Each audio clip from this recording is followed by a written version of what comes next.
يا ربنا اعترفنا بأننا اقترفنا وأن. Saudara, untuk menekan laju penyebaran corona di ibu kota, Gubernur DKI Jakarta memutuskan Jakarta kembali menerapkan PSBB ketat. Jika tidak segera diterapkan, tempat tidur pasien COVID-19 akan penuh pada pertengahan September mendatang.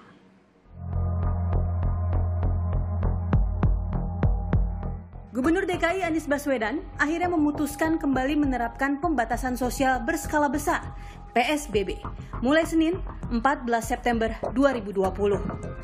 Menurut Anies, ada 3 penyebab PSBB kembali berlaku, yaitu terus meningkatnya jumlah kasus COVID-19, tingginya angka kematian, serta penuhnya fasilitas kesehatan.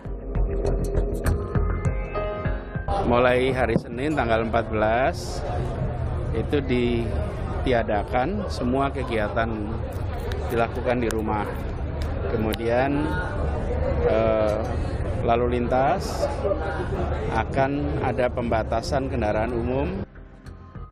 Kenapa Islam itu satu hari mesti wudhu 5 kali? Bro, ente tahu tak bahwa tangan kita ini mengandung zat asam. Makanya mesti sering-sering cuci tangan.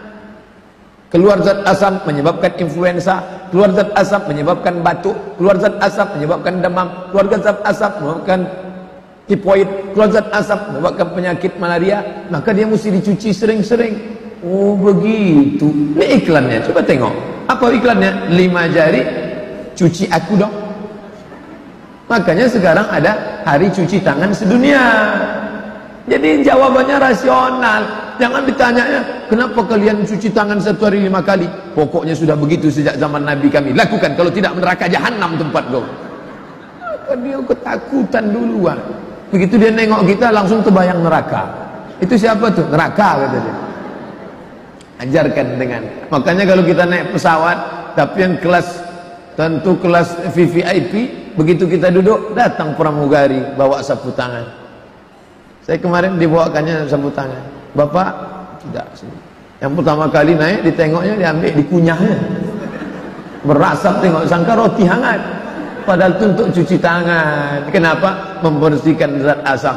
Siapa agama yang paling bersih di dunia? Islam. Bangun pagi cuci tangan, salat zuhur cuci tangan, salat asar cuci tangan, salat maghrib cuci tangan, salat isya cuci tangan, mau tahajud witir cuci tangan, iktikaf bersih. Jadi dia tertarik masuk Islam karena kebersihannya. Iklan besar baleho, gosok gigi sehari 3 kali. Habis makan pagi, makan siang, mau tidur malam, 3 kali dia bilang. Orang Islam gosok gigi berapa kali? Laula an asyqa ala ummati, kalau tidak memberatkan bagi umatku, la amartuhum bisiwak, aku suruh mereka bersiwak, gosok gigi inda kulli shalah. Setiap mau salat gosok gigi. Setiap mau salat gosok gigi. Setiap mau salat gosok gigi. Hanya saja kalau bulan Ramadan ini setelah tergelincir matahari tidak dianjurkan.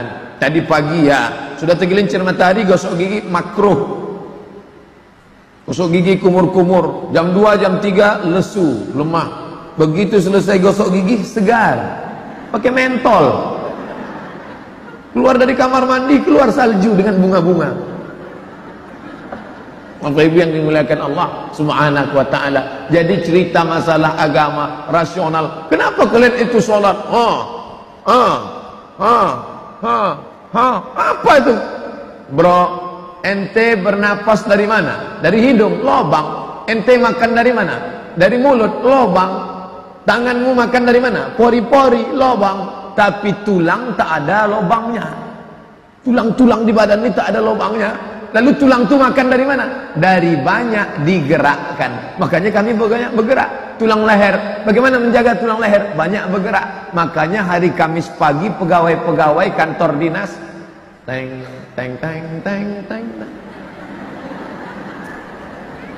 Tapi banyak pegawai di Pekanbaru ini bukan tulangnya sehat karena tak bergerak. Biji matanya bergerak nengok instruktur senam. Padahal kalau dia sholat, berapa kali dia menggerakkan tangan? Allahu Akbar, Sami Allahu liman hamidah, Allahu Akbar. Ketika rukuk, kaki tak boleh ditekuk, lutut itu tak boleh ditekuk. Tasyahud, kaki meregang semuanya, dan lehernya. Berapa kali dia mengucapkan salam? Assalamualaikum warahmatullah, Assalamualaikum warahmatullah. Qabliyah subuh, salat subuh, tahiyatul masjid. Qabliyah zuhur, salat zuhur. Ba'diyah zuhur, qabliyah asar, salat asar. Qabliyah maghrib, salat maghrib. Ba'diyah maghrib, qabliyah isya, salat isya. Ba'diyah isya, salat witir, salat tahajud, salat. Banyak. Leher orang yang paling sehat, leher orang Islam, paling bersih orang Islam. Kami memang pakai sarung, kami memang nampaknya sarungan. Kalian pakai jas, pakai dasi, tapi tak berbasuh. Ustadz ini ceramahnya rasialis ini bukan menjaga kebinekaan ini. Saya sedang menceritakan bagaimana Islam menghormati tetangga, saudara, kawan, kerabatnya. Nabi Muhammad SAW, jangan bayangkan dia bawa pedang panjang. Siapa yang tak masuk Islam, pancung kepalanya. Nah, Nabi sampai ke kota Al-Madinah Al-Munawwarah. Di sana ada 3 Yahudi tambah 1 kampung. Yahudi Bani Nadir, Yahudi Bani Quraizah, Yahudi Bani Qainuqa, Yahudi Khaybar. Hidup adem ayam tentram. Bahkan ada 1 istri Nabi orang Yahudi, namanya Sofiyah binti Huyai bin Akhtab. Pagi-pagi Sofiyah datang menjumpai ayahnya. Ya, malam tadi aku menengok ada bulan turun di pangkuanku. Datang Huyai, ditempelengnya Sofiyah, lepak, berdarah bibir Sofiyah. Kenapa? Karena mimpinya itu ayahnya tahu. Orang Yahudi hebat takwil mimpi. Mimpi memangku bulan artinya menikah dengan Nabi Muhammad sallallahu alaihi wasallam. Karena Nabi Muhammad itu diumpamakan dengan bulan purnama yang menerangi malam gelap gulita. Makanya dia disambut dengan Tala'al badru alaina. Al-Badru. Kalau bulan itu bulat namanya Al-Badru. Kalau bulan itu masih sabit namanya Hilal. Dua-dua sudah jadi nama orang Pekanbaru, Pak Badar dan Pak Hilal. Laki-laki Badarudin, perempuan Badariah. SMS tak dibalas, telepon tak diangkat, Siti Badriah. Bapak Ibu yang dimuliakan Allah Subhanahu wa taala. Maka Nabi Muhammad itu disebut dengan Qamar.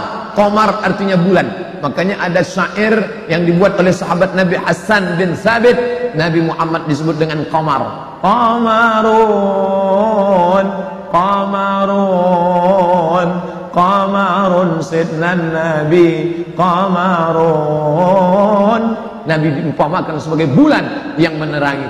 Bermimpi dia memangku bulan, maka kemudian ditempeleng oleh bapaknya, berarti kau akan menikah dengan Muhammad. Mimpi itu terwujud. Sofiyah memang menjadi istri Nabi Muhammad sallallahu alaihi wasallam, masuk Islam, tapi mertuanya tetap Yahudi. Jadi kalau ada orang mengatakan agama kalian rasialis, setiap beda dengan Islam pancung kepalanya, bagaimana mungkin kami mengatakan agama kami rasialis sedangkan Nabi kami istrinya ada orang Yahudi? Sofiyah binti Huyai, istri Nabi ada yang Kristen, ada masuk Islam. Siapa namanya? Maria Al-Qibtiyah. Maria namanya. Hadiah dari mana? Raja Mesir namanya Muqawqis, panggilannya Muqawqis, namanya Jirjis.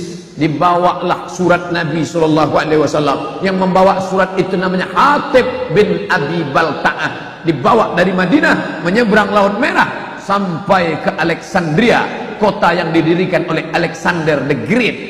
Alexander membuat kota, namanya Alexandria. Abdul Somad kalau buat kota, namanya Somadia.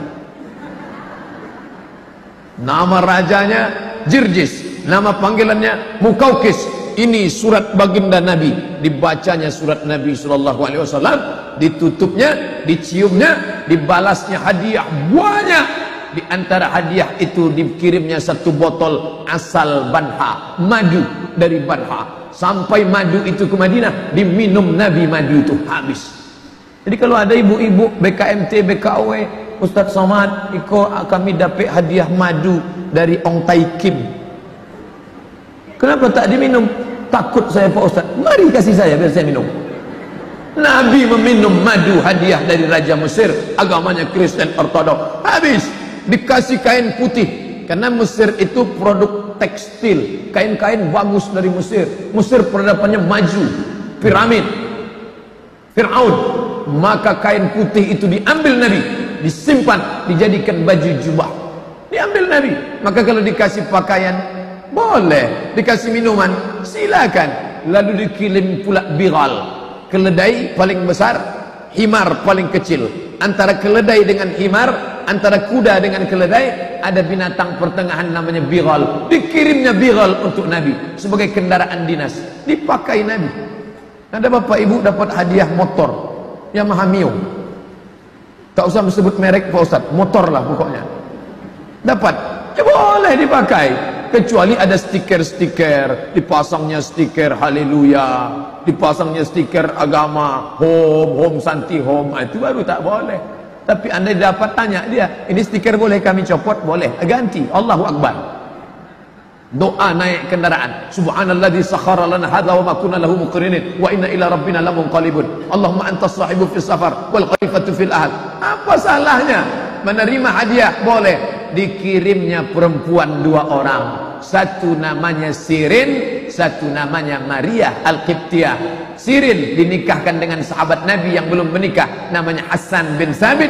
Maria menjadi ibu dari anak Nabi laki-laki, lahir dari Maria, namanya Ibrahim, umurnya 18 bulan meninggal dunia. Andai Ibrahim itu hidup, tentu dia akan menjadi orang paling disayangi oleh orang Mesir karena ibunya orang Mesir. Makanya Nabi sebelum meninggal, apa kata Nabi? Nanti kalau kalian sampai ke Mesir, istausu li ahli Misra khaira. Kalau kalian sampai ke Mesir, kalian akan berdakwah kebaikan di Mesir, karena Mesir bukan sekedar negeri, tapi Mesir adalah ada hubungan pernikahan dengan aku. Makanya ketika orang Arab sampai ke Mesir, mereka tanya, dari mana?